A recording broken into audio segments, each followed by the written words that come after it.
Some Durban residents are threatening not to pay their rates until the dispute over tariff hikes is resolved in eThekwini Municipality.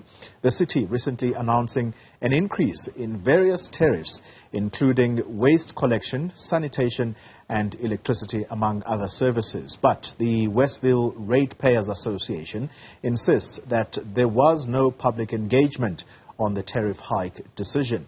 Newzroom Afrika's Karinda Jagmohan following that story for us, and she joins us live. Karinda, good morning to you. So the issues are quite clear here. I suppose the question is it legal? Certainly. Well, at this stage, the Westville Ratepayers Association says the matter is under dispute, and that's why they're taking this forward. They say that there wasn't sufficient engagement with them as an association over the increase of tariffs. Remember, electricity in eThekwini now costs 18% in terms of the tariff interest amount. This despite NERSA saying that they would only approve of a 15% increase. But let's talk to the chairperson of the Westville Ratepayers Association, Mr. Asad Ghaffar. Thank you for speaking to us. I mean, the first thing is, of course, we know that a number of residents are seemingly joining your cause. Tell me about the frustration of residents to say, well, we don't want to pay our rates anymore.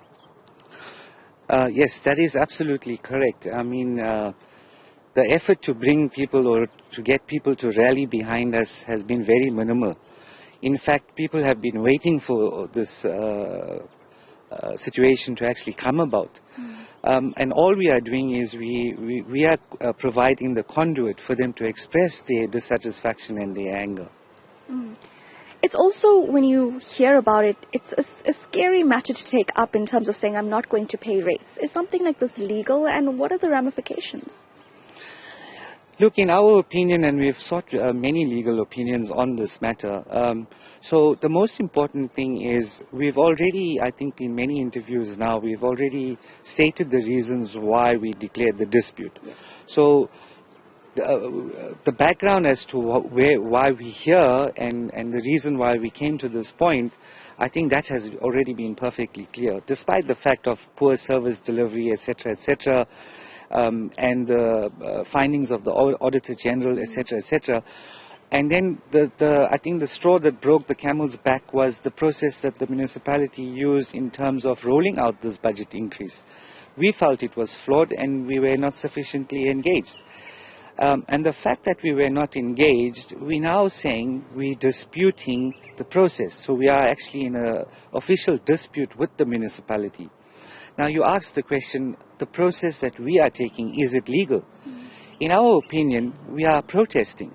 And in terms of our constitution of this country, it is perfectly well legal to protest, and that's what we're doing. Our action of not paying any funds at the end of this month to this municipality is indeed a protest. Going forward now, what is it when you eventually have an opportunity to sit down with the municipality or are taken to court? What are the answers you want from them? Besides the answers, what we are saying is we have solutions. We want to present the solutions to the city. The city is failing. People are losing their jobs. People are losing houses. I was in a meeting with some business leaders the other day, and these guys mentioned to me that there's a 3-day delay at the Durban harbour. Now, they are importing goods to South Africa. Some of them are importing for the rest of the country. Some are importing for the whole of Africa.